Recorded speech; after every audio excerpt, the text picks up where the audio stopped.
across the south and east. See you again later. Bye-bye. A brighter outlook with Box Solar, sponsors of weather on GB News.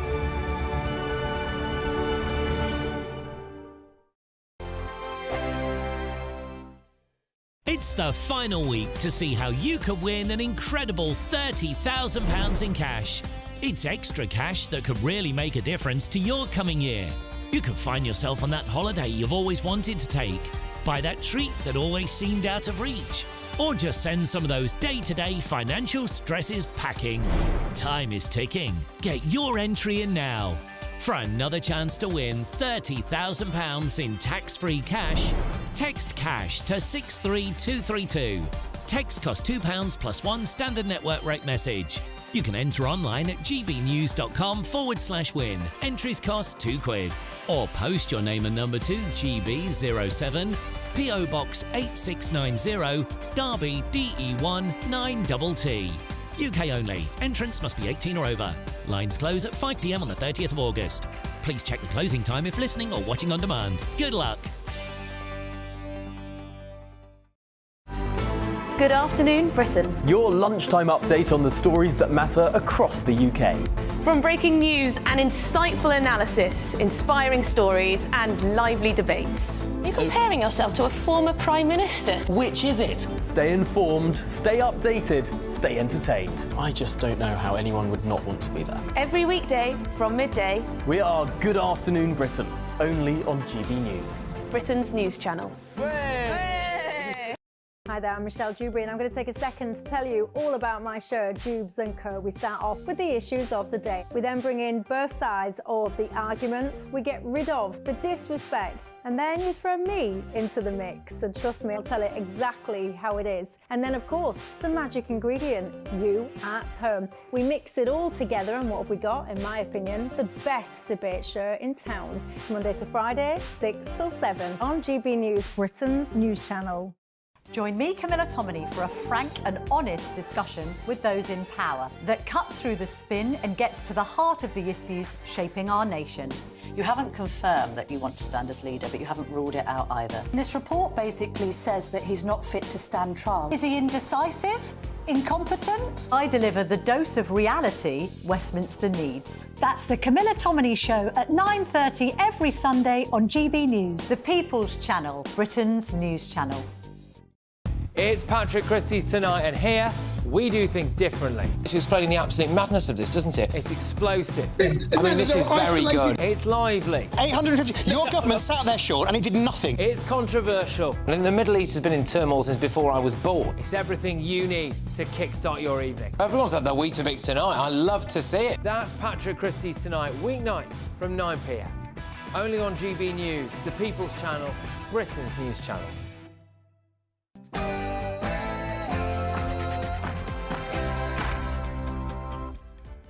Hello, good evening. It's me, Jacob Rees-Mogg, on State of the Nation tonight. In an attempt to escape the sinking slough of sleaze, the Prime Minister has escaped to Germany to announce a reset of his relations with the EU as he begins the great Brexit betrayal. As he pledges to crack down on illegal migration, which surpassed the 20,000 mark earlier today, we will be revealing how Starmer has actually abolished the very idea of illegal migration across the English Channel. Not only is there a slough of sleaze, but also a hovel of hypocrisy.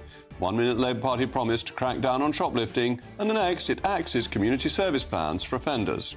And make no mistake about it, Labour will increase your taxes. The question is, which one? Find out in a moment. State of the Nation starts now.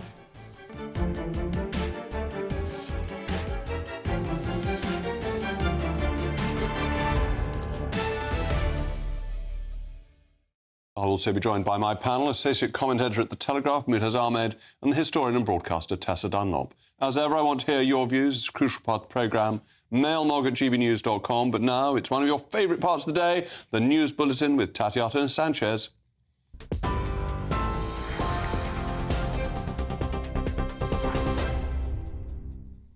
Jacob, thank you, and good evening. The top stories. The Prime Minister says a new UK-Germany treaty will be part of a wider reset with Europe. Sir Keir Starmer has been in Germany to launch negotiations on a new bilateral treaty which hopes to boost business and increase joint action on illegal migration. Speaking during a joint news conference with German Chancellor Olaf Scholz in Berlin this morning, he described it as a moment of opportunity to deepen links between the UK and Germany. In other news, GB News can exclusively reveal that more than 20,000 migrants have crossed the English Channel illegally so far this year. The milestone was reached this morning as hundreds more made the journey in small boats from France. It's after 526 people arrived illegally in UK waters in 8 dinghies yesterday. The Ministry of Justice says the immediate pressure on spaces in men's prisons in England and Wales has eased significantly in the last 24 hours. The latest comments come following the release of new figures yesterday showing there are just 100 spaces left in male prisons across England and Wales. It comes after the activation of Early Dawn, where defendants in active court cases are kept in police cells until standard prison spaces open up. And this comes as Cleveland police says an 11-year-old child has been arrested over disorder in Middlesbrough during the riots. Cleveland police said officers had detained a further 14 people in connection with the disorder on the 4th of August. Sir Keir Starmer has condemned the violence seen at Notting Hill Carnival, which left over 60 police officers injured. The Prime Minister says, "I will condemn anyone using violence." That says a man's been charged with attempted murder over the stabbing of a mother at Notting Hill Carnival. 20-year-old Shaquille Tibu has appeared in court today charged with the attempted murder of 32-year-old Cher Maximin. She is in a coma in a life-threatening condition and may have to have her leg amputated. 2 other men have been charged in relation to the same incident, and the 3 men are brothers. And 3 people have died in a road collision in a Welsh coastal town. North Wales Police says it responded to the incident in the town of Beaumaris shortly after 2:45 this afternoon. Police attended Alma Street close to Beaumaris Pier, along with ambulance and air ambulance crews. Officers say work's continuing to establish the full circumstances of the incident. Local Conservative MP in Wales, Virginia Crosby, says, "My thoughts and prayers go out to the victims, their families and their loved ones." And those are the latest GB News headlines for now. I'm Tatiana Sanchez. Now it's back to Jacob. For the very latest GB News direct to your smartphone, sign up to News Alerts by scanning the QR code or go to gbnews.com/alerts.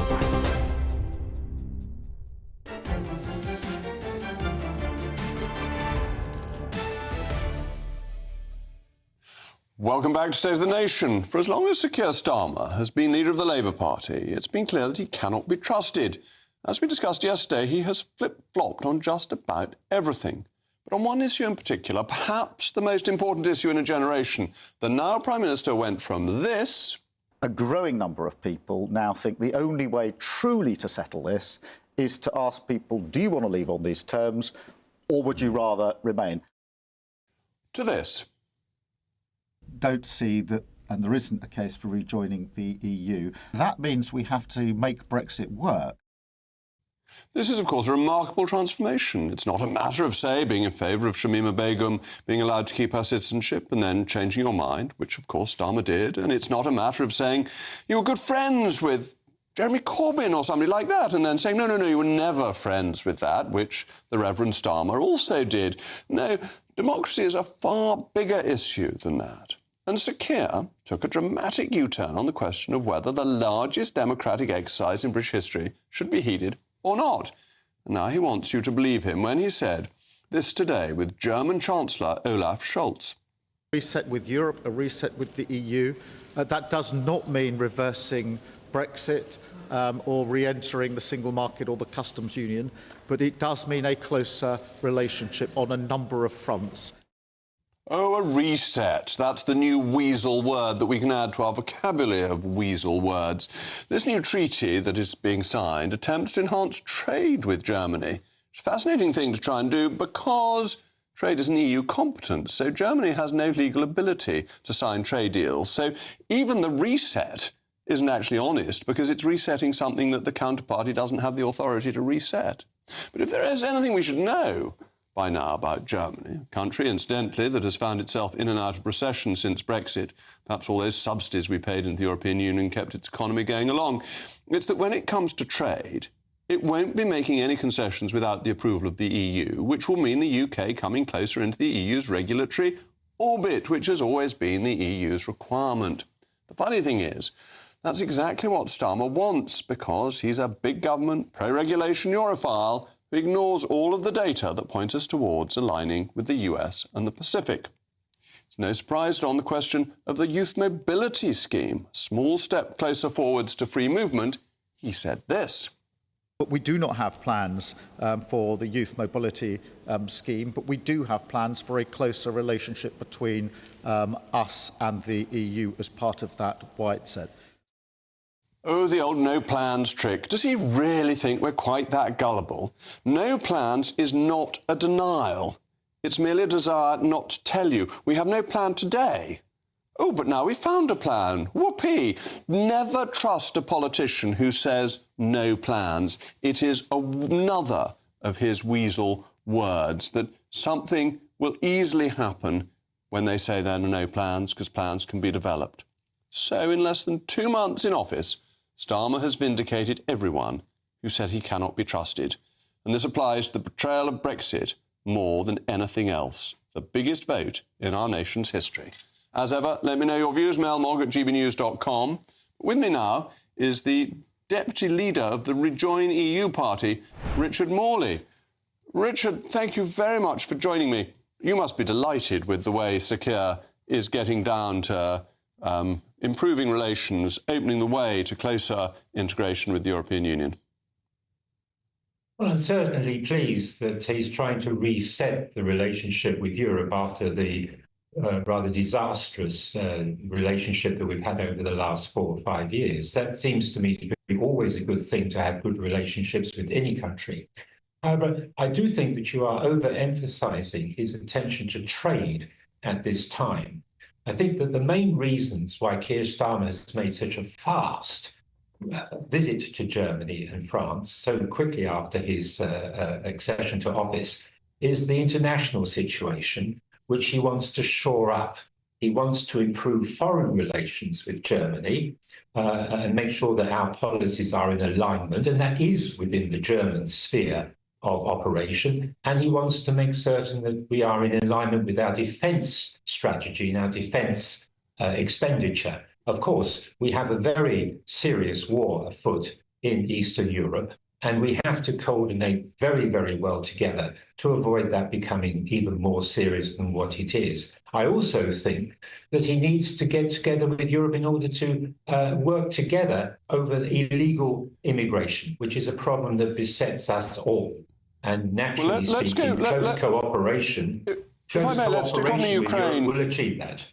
Let's stick on the Ukraine war for a moment, because that's, as you rightly say, extremely important.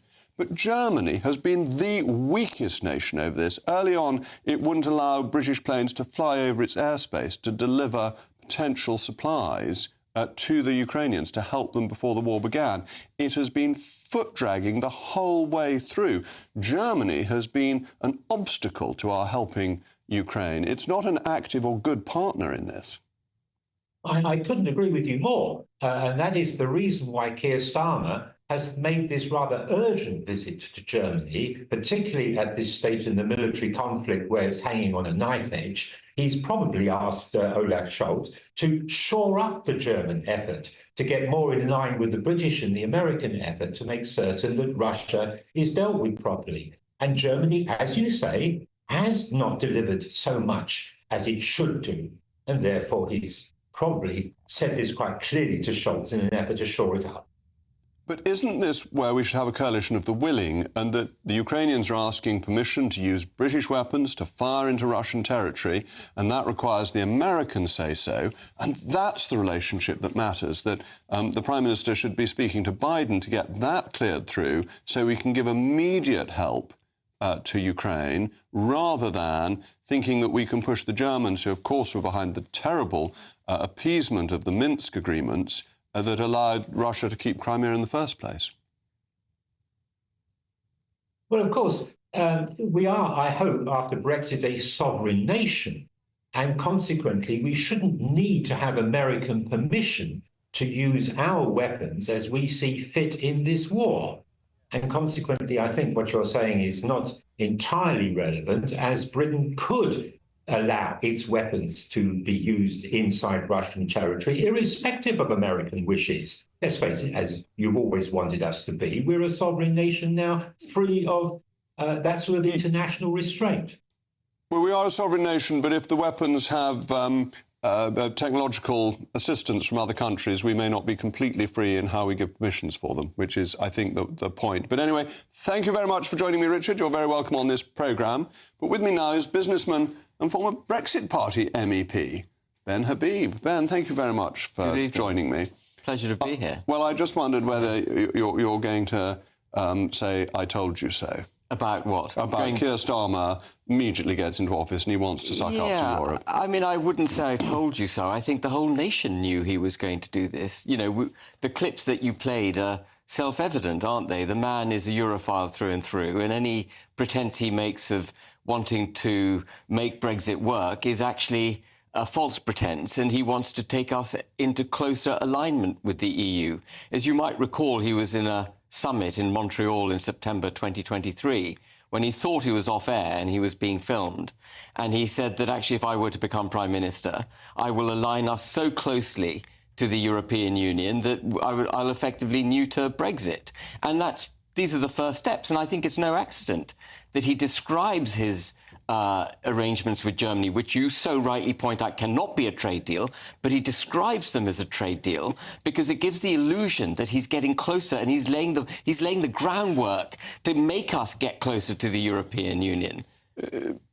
Why is he being dishonest about something like that? That I don't understand this. That everyone knows that trade is an EU competence, therefore Germany cannot make trade deals.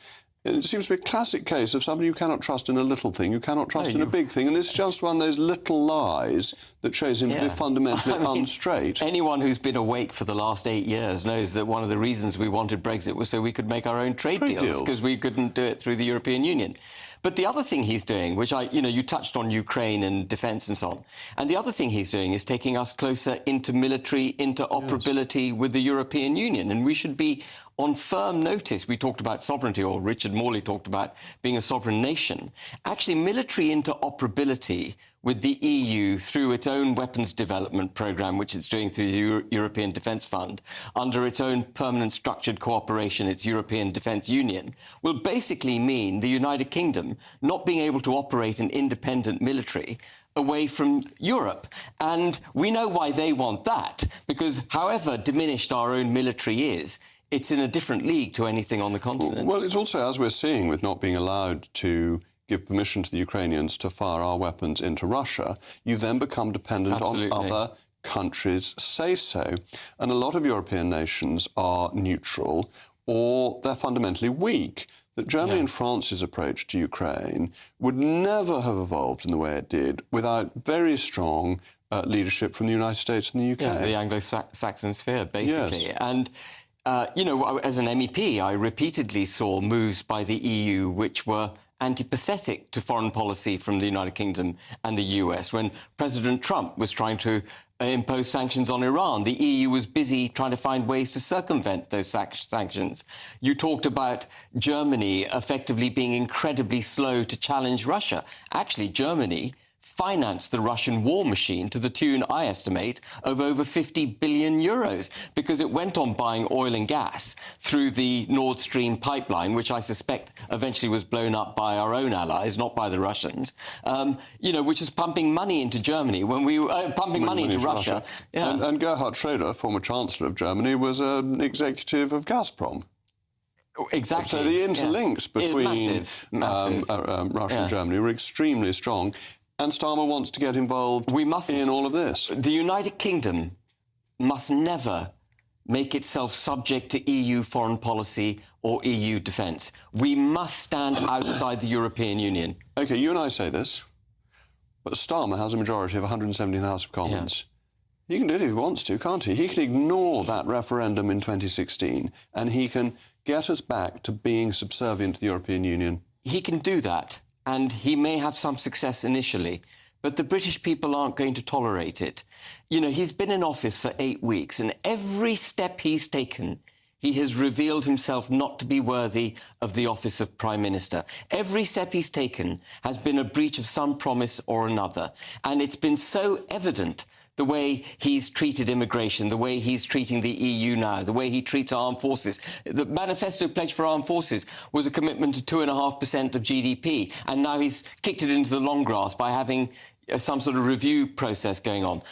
The British people won't tolerate this, and I think the only way out of this is a popular movement across the United Kingdom. We may need to mobilise outside. I don't mean in a violent way, just to be clear. No, indeed. But we have to mobilise the people to make the democratically yes. to make the Prime Minister understand that, notwithstanding his parliamentary majority, he can't ride roughshod over the United Kingdom. Well, if Rishi Sunak was Solomon, Sir Keir Starmer is Rehoboam. Thank you very much to Ben. In a moment, does the Prime Minister understand the difference between legal and illegal migration?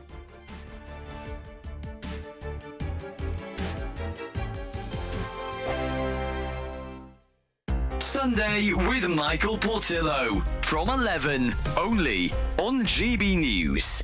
A new exhibition at Gainsborough's house in Sudbury in Suffolk is the first to chart the artistic careers of Cedric Morris, who lived from 1889 to 1982, and Arthur Let Haynes, who lived from 1894 to 1978. They were partners in love and art for 60 years. I'm joined now by the exhibition curator, Dr. Pat Hardy.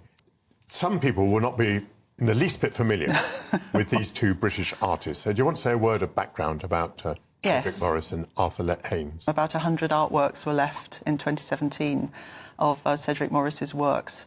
And it was felt then that an exhibition to showcase that work would be very appealing to the public. Morris's flower paintings have had a lot of traction. They've become very popular commercially, and there's been more research done on them. So it was felt that it would be good to broaden out the flower painter aspects of Morris's work to showcase the portraits and the landscapes and protest paintings, which we now had in the collection. And it was also thought important that his partner, as you mentioned, for 60 years, Let Haynes, was also given some profile because he very much fell away into the shadows because he was promoting Morris's work and running the school, which was set up nearby, near Sudbury, near Gainsborough's house at Hadley, which was a very different type of art school. And a lot of people, both artists and locals, do remember it having been in operation and how wild it was and how bohemian they were. So it's felt to be a good story in personal terms, but also artistically, to try and place these two, particularly Morris, in the 20th century art world.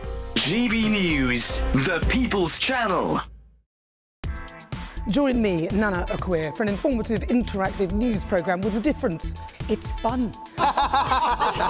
No, he didn't say that, Dave. I'm so surprised. I think there's an element of truth to that. Join me from 3 p.m. every weekend, only on GB News, Britain's news channel. Weekdays on GB News. Wake up to breakfast every day from 6 a.m. Followed by Britain's newsroom at 9:30. At noon, it's Good Afternoon Britain. Followed by Martin Daubney from 3 p.m. Only on GB News, the People's Channel, Britain's news channel. Every Saturday, 10 till 12, we'll bring you all of the news that you need to know. We'll also remind you that there is so much to smile about. It's my favourite time of the week. I get to relax, enjoy some light-hearted stories, and let Ellie teach me about fashion too. That's Saturday Morning Live, every Saturday, 10 till 12. Only on GB News, Britain's news channel.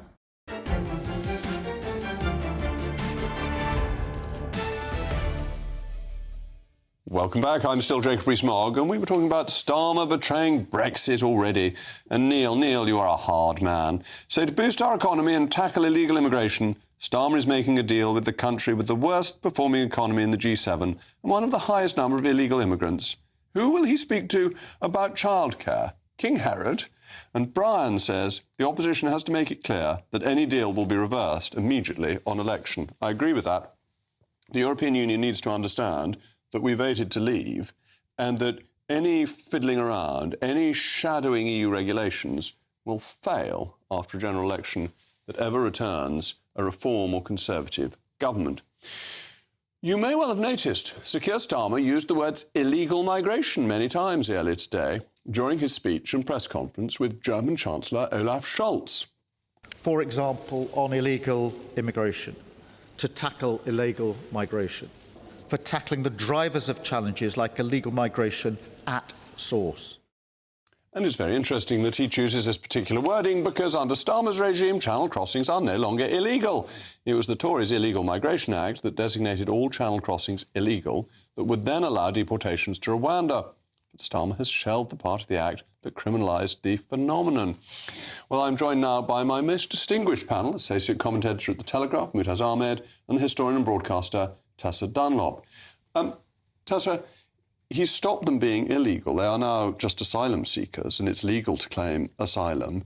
He doesn't seem to know what he's done. Is he teasing us and not being straight, or is he just a bit dim? No, he's just swallowed the GB News Kool-Aid. So he's a bit dim? He's not dim. He's being slightly disingenuous. But the bottom line is your Illegal Migration Act left up to hundreds of thousands of illegal migrants in limbo, costing the taxpayer a fortune. At least now they've been freed up to be processed, potentially returned. This is a different argument. It is because what I'm saying is that we have a Prime Minister who cannot use the English language accurately, and that is dishonesty upon the British people. I think the truth is he means irregular migration or asylum seekers, but we've got so used to this horrible shortcut where we've criminalised people before they've even effectively arrived here. But Tessa, that's fine if you're having a general conversation, even a conversation of this kind.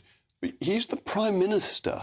He's got to use accurate language. He's got teams of civil servants who write his speeches for him. They shouldn't be putting things that are simply untrue into his speeches, should they?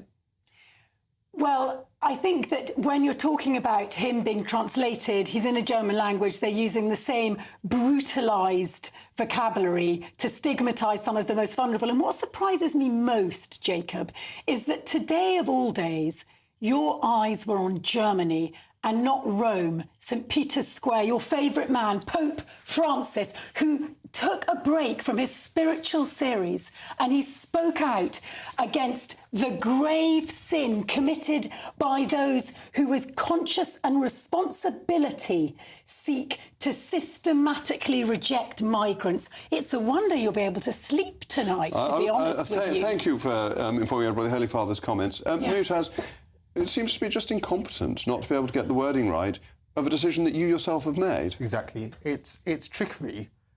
He used the term illegal migration. The Home Office was more honest in July when it put out a tweet calling it irregular migration. In effect, what we're seeing in his actions is the decriminalisation of illegal immigration. I think it's interesting. You say they're the most vulnerable. They're not the most vulnerable. They're working-age men, most of them. They're not the women. They're not the children. They're people who pay people traffickers to bring them here illegally. The great irony of this is that this decriminalisation is happening by Labour using discretionary powers in the Illegal Migration Act. As soon as you start processing them, you are providing these illegal migrants an amnesty, because the point of that act was to make the actual act of coming here criminal. As soon as you ignore that, there's no criminality in it. You've decriminalised it. He's afraid. We've become so dehumanised around the way in which we perceive certain types of migrants. And I once again, and I never thought that I'd be doing this in front of Jacob, must revert to the Pope's script. He talked of people who are crossing seas and deserts to find a place where they can live in peace and security. Yes. These aren't evil, axe-wielding individuals. Tessa, these people are safe in France. Exactly. They're already safe. We've been through this, if Jacob. the Holy Father wants them so much, he can have them in the Vatican. OK, we've been through this. You are committing a grave sin, and I dread to think the Holy Father what the implications will be to the pearly gates. I just want to reiterate that what we've done, and it's indicative of the way in which Keir Starmer, who I believe for all his faults, has integrity. Do you? Yeah, I do think he has shown integrity. I thought that before the election. Yeah. I mean, but he's just been so dishonest day after day post-election. I think he's a bit rabbit in headlights. He's not used to having this power. He makes mistakes. But both him and Yvette Cooper have doubled down on the idea of the bad migrants, the wrong ones. No, these are the people so keen and desperate to get to Britain they'll stake their lives on it. These are the people we should be actively engaging with. We shouldn't be trawling around other countries for our migrants. We should be going to Calais with a clipboard. No, I think we should be helping the people left in Sudan and Somalia and so on. These are people who have thousands of pounds to pay to get here. They are working-age men, most of them. They're not the most vulnerable. This is nonsense. You know as well as I do that most migrants send forth their strongest member of the family to establish themselves, so they then summon the rest of their family. That's how migration works. It's how it's worked for centuries. And so you have Syrians, therefore the ones who are coming are not the most vulnerable migrants. They are from the most vulnerable countries, all tall countries, Eritrea, Syria, they've already Iraq. received... That's where they say they're from. They've already reached a safe country. But we've been through this, James. Yeah, but it's very important because... We need migrants in this country. We They want to don't. come... Well, we just recruited. don't. We actively recruited over 1 million last year, so we do. The legal migration has been an equal problem, if not a bigger one, actually a much bigger one, and Mutaz. Yep, up to 1 million, you're right. Yeah. And do we need more? Do we? Just to give you, to break it down, in 1980, we had 4 working people for every pensioner. Now, in 2024, we have 2.4 working people for every pensioner. We have a workforce crisis. We've also stopped giving birth to children other than Jacob. I would say the fact that we have a system that allows 600,000, 700,000 people to come here legally shows that we accommodate and we're generous and we welcome people. So why then do these people cross the channel illegally? Because there is no safe passage for them. That's absolutely right. That's a fair point. So anyway, we've got to move on. So thank you very much to my panel. In a moment, the government isn't sure how many spaces are left in prison. Is it 100? Is it more? Is it fewer? Find out in a moment. We'll do the calculations for you.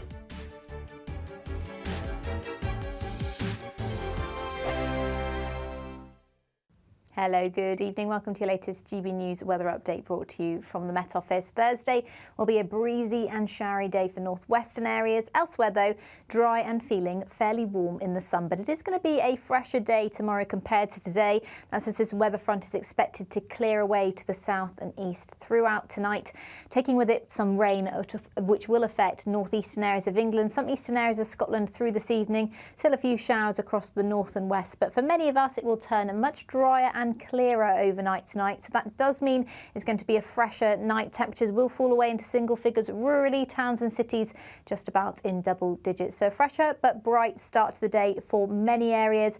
However, across the north and west there will still be some quite frequent and potentially quite heavy showers. Across many southern areas we could see a few patches of mist and fog developing, particularly across western counties of England. A few showers pushing into parts of Wales potentially, as well as northwestern England and Northern Ireland. But I think the most frequent and heaviest showers will affect the Western Isles, the Highlands through Thursday morning, and they'll likely linger through much of the day. A drier start across eastern areas of Scotland. Those showers will progress eastwards to affect these areas later on Thursday, as well as some eastern areas of northern England too. But elsewhere, as I said, it should be a relatively dry and fine day, and it will feel fairly warm in the sunshine. As I said, it is a fresher day tomorrow compared to today.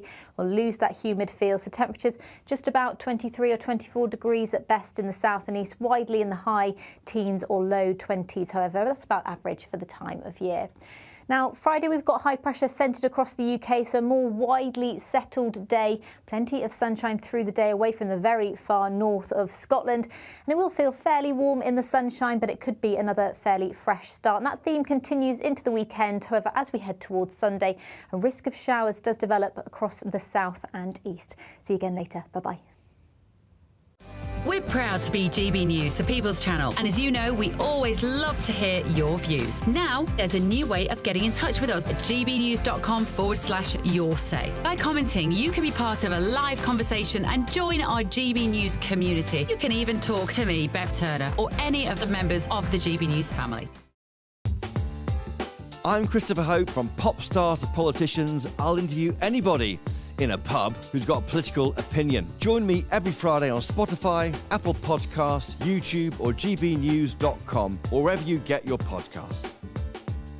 This is GB News, the People's Channel.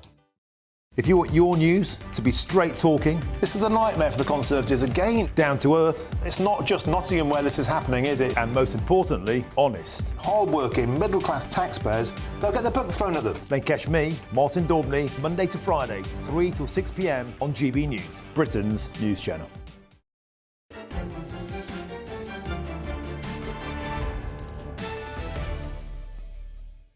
Welcome back. We were talking about illegal migration and Keir Starmer's position on it. And David says, hello, Jacob. You may or may not have noticed, but the PM now says irregular immigration. Except he didn't. He went back to calling it illegal. So he seems to be a bit confused. Perhaps jet-lagged on the flight over to Berlin. Philip says, surely it's time to not only leave the ECHR, but the Refugee Convention too. Philip, I think you've hit the nail on the head. New figures released yesterday showed there are just 100 spaces left in male prisons across England and Wales, according to the Ministry of Justice. It comes after the activation of Early Dawn, where defendants in active court cases are kept in police cells until standard prison spaces are available. However, today, the Ministry of Justice has promised everyone the pressure has eased significantly, blaming the bank holiday that didn't offer revised capacity. Well, with me now is Nick Hardwick, former Chief Inspector of Prisons. Nick, thank you very much for joining me. Do bank holidays generally cause a problem for prison release schedules?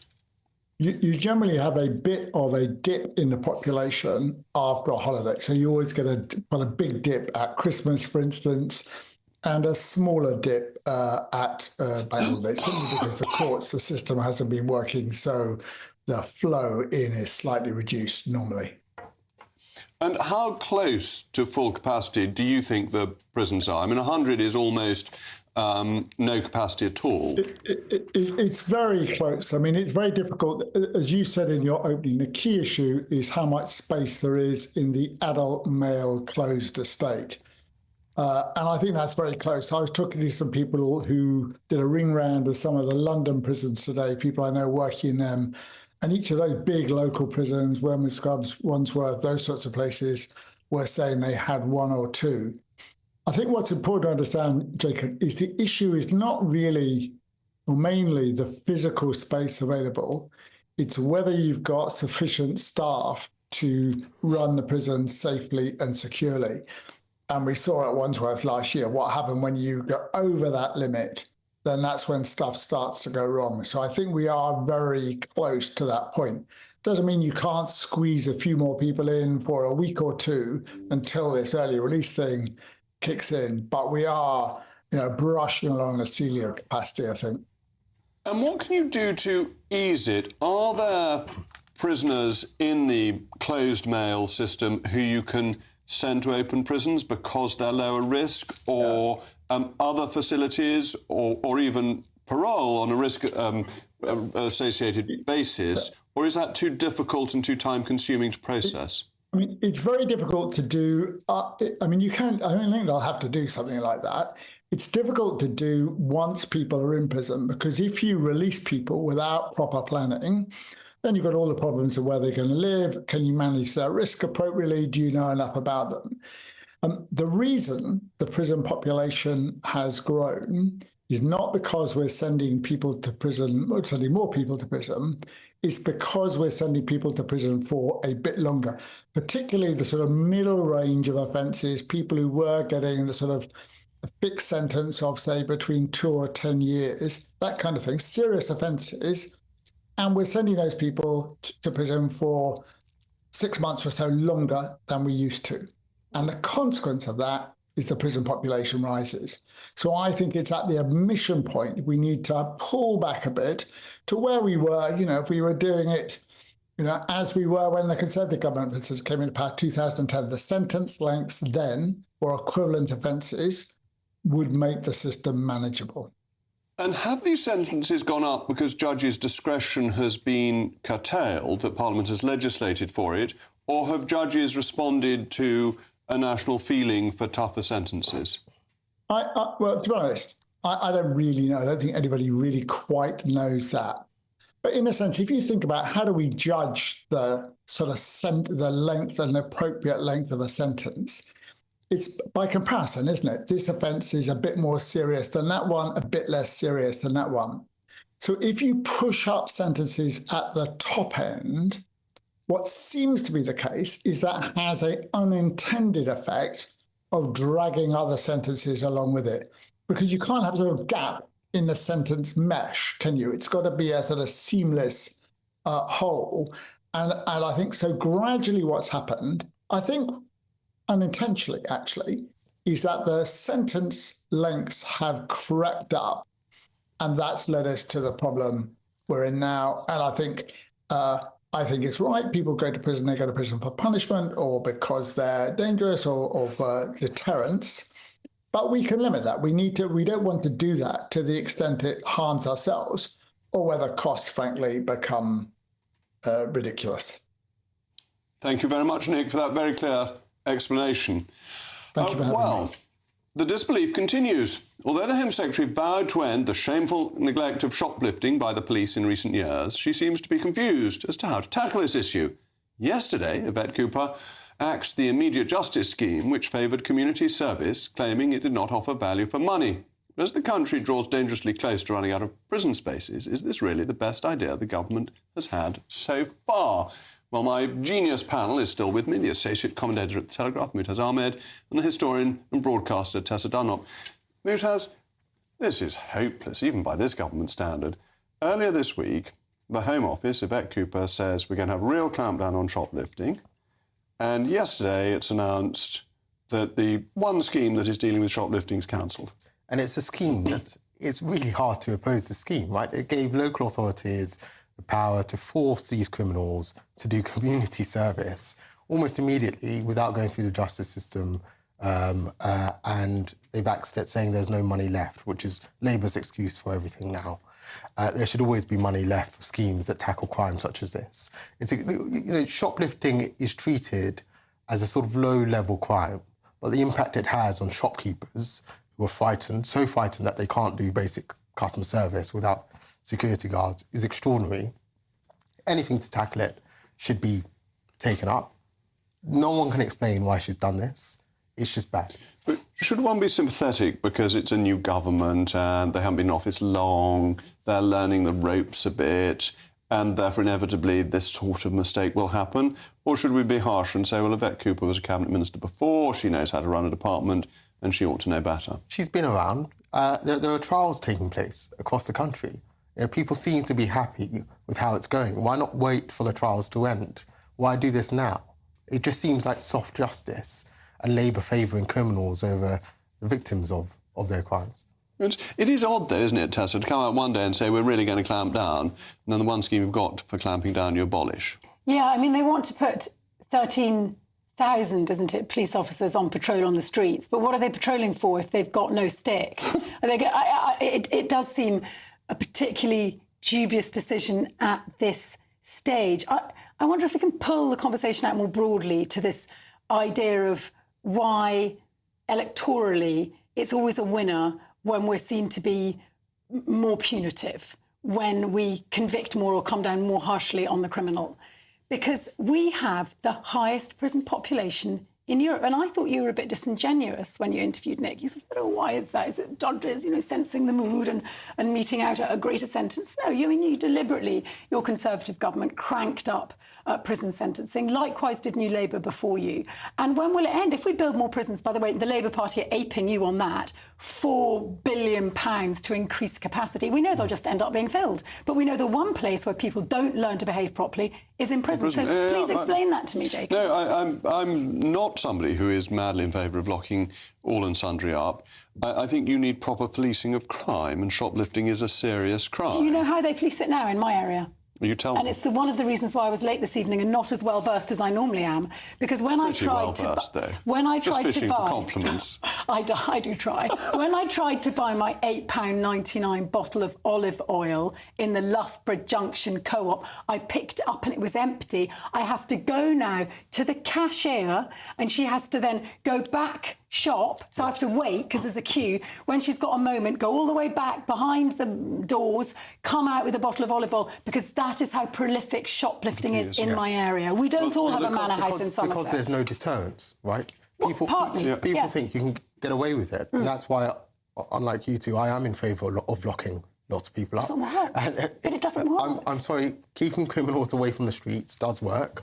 And there's an easy answer to this, by the way. You sell our high-value property prisons, such as Wandsworth. You use that money to build, you know, American-style mega prisons elsewhere. And yes, you should lock people up. If people think they're going to be locked up for shoplifting, they won't shoplift. But just to go back to that... If people think they should be locked up for parking on a double yellow line, they won't park on a double yellow line. You've got to get some sense of proportion with this. I think shoplifting is serious. But parking on a double yellow line is nowhere near the same as shoplifting. I'm reassured. Interestingly, since I got several points on my licence, it's revolutionised the way in which I drive now. I'm too terrified. I'm dangerous because I go so slowly. But just quickly on that idea of the super American prison, that is so dangerous. If you cut people off from where they belong, from their visitors, from human contact, you are relegating them even further down the social scale. Do you agree with me? Well, I think I love it when he agrees. I think there are real problems with the way our prisons operate and that drugs get into them and that they are not a protected space for people, that people are at risk in prison in a way they absolutely shouldn't be. There is much less education than there ought to be. I believe that people ought to get a second chance. Why would you build the new prison? I don't think prison provides this. I think part of the problem is that we have lots of old Victorian prisons, such as Wandsworth, where the infrastructure isn't there. The infrastructure would be there if you build much larger modern prisons elsewhere that can be properly guarded. Well, we could compromise somewhere, I don't know, near a big city like northeast Somerset, perhaps. Well, isn't the Tate Gallery the site of the old Millbank prison, which was a panopticon, which I think didn't in the end work? Anyway, that's enough architectural history for the moment. Thank you to my panel. In a moment, we'll be looking at how this Labour government will destroy the economy with tax rises. Aha, just what you've been waiting for.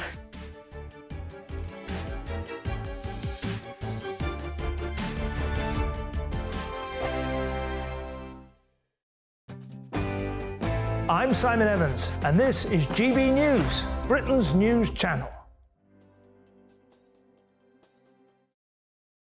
Join me, Neil Oliver, every Sunday night at 6 p.m. on GB News. And if an hour is not nearly enough for you, go to gbnews.com for special extended episodes online every Friday at 9 p.m, where we can truly get into the nitty-gritty of what's going on. GB News, Britain's news channel.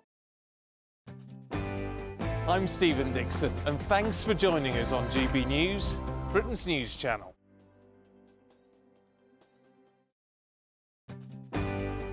I'm Michael Portillo. This is GB News, the People's Channel, Britain's news channel. This is GB News, Britain's news channel. You'll relate to this one. We've all been there, haven't we? Tensions high in the car as you head off on the latest adventure or holiday during the summer break. Now, with the average family set to spend about 3.5 hours a week together in the car driving on the roads during the holidays, new research has shown that our relationships could be tested to the limit. Yes, figures show that 21% are having arguments for simple things like the driver going the wrong way, which we were saying is not actually very simple. That's very serious. I was going to say that. I'm surprised it's just 21%. Yes. If I was going the wrong way down the road, you'd know about it. You'd hear from me. A further 20% squabbling over how their partner drives, yes, and 25% admitting to being more prone to rowing when their kids are misbehaving. It's a lot to deal with, isn't it? Fair enough. Well, we're joined now by dating and relationship coach and author Persia Lawson. Good to see you this morning, Persia. What is it about being in a car that just makes things so tense? Well, I think it's probably quite obvious, isn't it? It's the fact that we are in a confined space, we can't go anywhere, and it can just really create so much tension and stress, especially if you and your other half or a family member, whoever you're in the car with, are going through a little bit of a tricky time. And if it's really hot outside, that doesn't help either. So inevitably, it creates a lot of irritation and bickering, I would say, from my experience. And what is it about children? If you add children into the mix, it just makes things very, very difficult, doesn't it? Well, yeah, because there's a lot of, are we there yet? Yeah. Kicking the back seat and just squabbles, kicking the siblings. So adding children into the mix is just going to turn the heat up on that tension. GB News, the People's Channel. I'm Arlene Foster on GB News, Britain's news channel.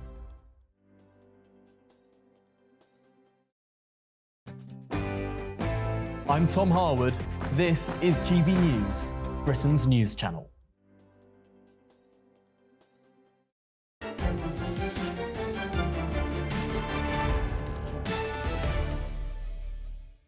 Welcome back. We were talking about crime, and the mail mugs have come steaming in. James says, I think that we should take inspiration from Singapore. Deterrence works, and Lee Kuan Yew proved it. Very interesting point. Read Lee Kuan Yew's memoirs if you want to understand why he was so convinced deterrence worked, what he saw with his own eyes. It's really eye-opening.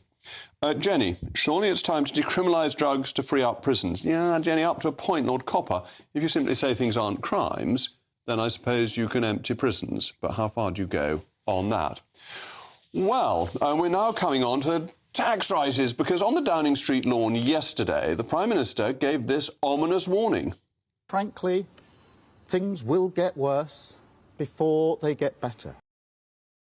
This exercise of doomsaying, along with claims of a £22 billion fiscal black hole, mainly caused by lavish public sector pay increases, is no doubt all part of the preparation for brutal tax rises, the most likely of which seems to be capital gains tax. And socialists love to believe that a capital gains tax will only hurt the rich. But in reality, it will hurt everyone. It will damage investment in our economy, discourage liquidity in the housing market. It increases compliance and administrative costs, and also risks double taxation. Well, I'm joined now by former Labour advisor to discuss all this, Matthew Torbit. Matthew, thank you for coming in again. Okay. The first thing to ask you is this news management that we're being told it's all dreadful, you're all doomed, so that when we only get a small increase in capital gains tax, we all heave a sigh of relief? Is this careful news cycle management a la Alistair Campbell? Possibly. I think it's tricky, because I think good political management would say that this is good because it's going to get the bad stuff out the way early. And, you know, Rachel Reeves and Keir Starmer can be maybe loathed for a period of 6 months, but they've got 4 years to pull it back round. I worry about, I was sort of thinking yesterday as he made the speech, if I was sort of a bit older and you worried about the winter fuel allowance or, you know, society in general, a lot of the fear that's perpetuated on the news and whatever else, I'd be terrified. He's telling me almost like Homer Simpson getting to the plant going, oh, no, it's even worse. I don't know what to do. What are we all going to do? So I think it gave off a bit of a amateur hour vibe at times, which I think is concerning. And isn't it part of the job of leadership to encourage people that there are better days ahead? That Churchill, in the depths of the war, said, look, this is difficult. I've got nothing to offer you but blood, tears, toil and sweat. But it will get better. Westward ho, the skies are clear. And that there's none of that. It's all the end of the world is nigh. I can see both sides of that argument, because I think it is a positive thing for Keir to say, look, this is the end of the sort of sticking plaster, or I likened it to the sort of Mary Poppins politics, where you're given your gruel, nothing is really improving, but we'll promise you it'll all get better with a spoonful of sugar. But on the flip side, I think it's also a bit of an unfair comparison. Churchill was a fantastic orator, and unfortunately, Keir doesn't have that. I guess I can't be called that. No, he hasn't got it in his locker. So I think it was a sober analysis by someone that is aiming to be seen as a serious politician, after what people may see as a bit of a joke, and unserious politicians sometimes at serious points. But to come to capital gains tax itself, if that is what is increased. Now, there is a strong socialist fairness argument that people who make money out of gains should be taxed as much as those on income. But there's an equally strong economic argument that because capital gains tax is essentially a voluntary tax, you don't have to sell the item. Actually, if you put the rate up too much, you not only lower revenue, but you also reduce the good allocation of capital, because people hold on to secondary assets. How do you think Rachel Reeves will be balancing that? Is she more socialist fairness is important, or is she good economic management? I'd be surprised if Rachel Reeves has ever been called a socialist before. I don't think it's a tag she would want. I think she may, I mean, if she does this, she's going to fall more in line with Nigel Lawson than socialists. He obviously famously raised capital gain tax in the 80s. And I know that was because he actually realised there was a problem with the fact that people were being taxed on the inflation that came through the gains that people were making. I don't know. I think they'll be keen to close some loopholes, in the sense of people maybe trying to hold on, or what you can be, what sort of gains you can be taxed on. I mean, the Nigel Lawson approach was, I thought, of a highly intelligent one. he set the rate at 40% for both income and capital gains in the 1988 budget. But he also rebased all capital gains to 1982, so that anything that you'd held over the long term had a large part of its gain washed, and he allowed it to be index-linked. So this had the effect of stopping people from transferring income into capital gain, which with a clever accountant is possible to do. Is basically the only argument for capital gains tax is to stop this manipulation of income and gain. But it also meant that the effective rate on real gains of investment was much, much lower than the 40%. Have you heard any gossip that this may be what Rachel Reeves is contemplating? I've not, and I mean, she's been famously tight-lipped again today and wouldn't answer 3 times on the BBC earlier today. I think, regardless, I think the party and the government is quite keen to just try and get money in. And I think we have to ask ourselves, even if it's a short-term gain, and then people wish to hold on to things and not sell up and invest in certain things, we have to question what sort of society we want to live in. And I think most people, listen, I don't want to see increases to council tax necessarily. Nobody wants to be taxed anymore, but it's totally out of date. It's from house prices from when Mikhail Gorbachev was in charge of the Soviet Union. There wasn't a Barclays Premier League. But ultimately, we've all got the highest tax burden, and people, I don't think, necessarily mind paying the taxes if they see the benefit. At the moment, we have public services that don't seem to work, even if that isn't the reality. We've got people, if I go back to the Cross Keys in Adswood at the weekend and go back home to Stockport, you ask people how they're feeling, they'll tell you it's a word beginning with S and it ends in T. That's the case for everybody up and down the country. And I think politically, an argument can be made by the government that capital gains tax has only been paid by 3% of the population over the last 10, 12 years.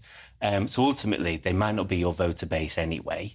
And therefore, if they're not going to vote for you, you get what you can out of them. But what if you get less out of them? Which the Treasury's own figures say may well be the case, I agree. So it may be the case, they have to look elsewhere. Maybe we will see things like inheritance tax being raised. That is the problem, that with VAT on schools and with increasing capital gains tax, you may only affect your opponents' voters, you may please your own voters, but does it raise you any cash?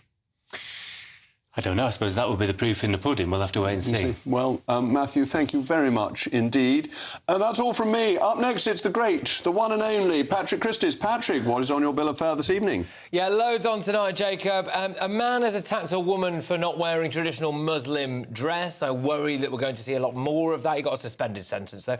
Starmer won't call it illegal immigration anymore. It's now irregular immigration. If he can't name the problem, then how can he solve it? Non-crime hate incidents, they're back, so you can be arrested for posting in the case of one man actually just a fruity poem, and £3 billion for the NHS. That's what they want to help cut the waiting list. And of course, Keir Starmer on Brexit. And there's another exclusive line at 10:30. Well, Mr. Flip-Flop Starmer, Sir Keir no less, managed to say illegal immigration earlier on today, so he can't get even his new spin right. But that'll be an exciting programme, Patrick. It'll be coming up after the weather. I'm back tomorrow at 8 o'clock. I'm Jacob Rees-Mogg. This has been State of the Nation. And the weather in Somerset, the sun is so beautiful. The perfect sunshine, the best. A brighter outlook with Box Solar, sponsors of weather on GB News. Hello, good evening. Welcome to your latest GB News weather update brought to you from the Met Office. Thursday will be a breezy and showery day for northwestern areas. Elsewhere, though, dry and feeling fairly warm in the sun. But it is going to be a fresher day tomorrow compared to today. That's as this weather front is expected to clear away to the south and east throughout tonight, taking with it some rain, which will affect northeastern areas of England, some eastern areas of Scotland through this evening. Still a few showers across the north and west. But for many of us, it will turn much drier and clearer overnight tonight, so that does mean it's going to be a fresher night. Temperatures will fall away into single figures rurally, towns and cities just about in double digits. So fresher but bright start to the day for many areas. However, across the north and west there will still be some quite frequent and potentially quite heavy showers. Across many southern areas we could see a few patches of mist and fog developing, particularly across western counties of England. A few showers pushing into parts of Wales potentially, as well as northwestern England and Northern Ireland. But I think the most most frequent and heavier showers will affect the Western Isles, the Highlands through Thursday morning, and they'll likely linger through much of the day. A drier start across the eastern areas of Scotland. Those showers will progress eastwards to affect these areas later on Thursday, as well as some eastern areas of northern England too. But elsewhere, as I said, it should be a relatively dry and fine day, and it will feel fairly warm in the sunshine. As I said, it is a fresher day tomorrow compared to today. We'll lose that humid feel, so temperatures just about 23 or 24 degrees at best in the south and east, widely in the high teens or low 20s. However, that's about average for the time of year. Now, Friday, we've got high pressure centred across the UK, so a more widely settled day. Plenty of sunshine through the day away from the very far north of Scotland. And it will feel fairly warm in the sunshine, but it could be another fairly fresh start. And that theme continues into the weekend. However, as we head towards Sunday, a risk of showers does develop across the south and east. See you again later. Bye-bye. Looks like things are heating up. Boxed boilers, sponsors of weather on GB News.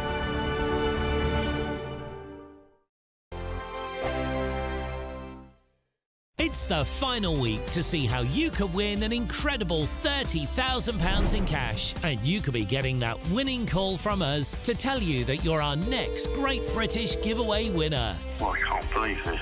Oh my God, this is amazing. That is absolutely fantastic. We're over the moon. I've never won anything like this in my life. Oh, you shocked me. I never won a penny in my life. If I was there, I'd buy you a drink. Get your entry in now for another chance to win £30,000 in tax-free cash. Text cash to 63232. Text costs £2 plus one standard network rate message. You can enter online at gbnews.com/win. Entries cost £2 or post your name and number to GB07 PO Box 8690 Derby DE1 9TT. UK only. Entrance must be 18 or over. Lines close at 5 p.m. on the 30th of August. Please check the closing time if listening or watching on demand. Good luck.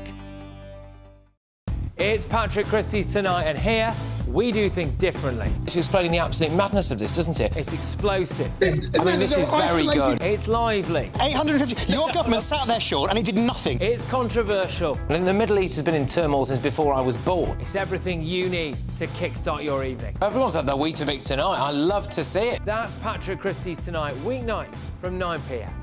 Only on GB News, the People's Channel, Britain's news channel.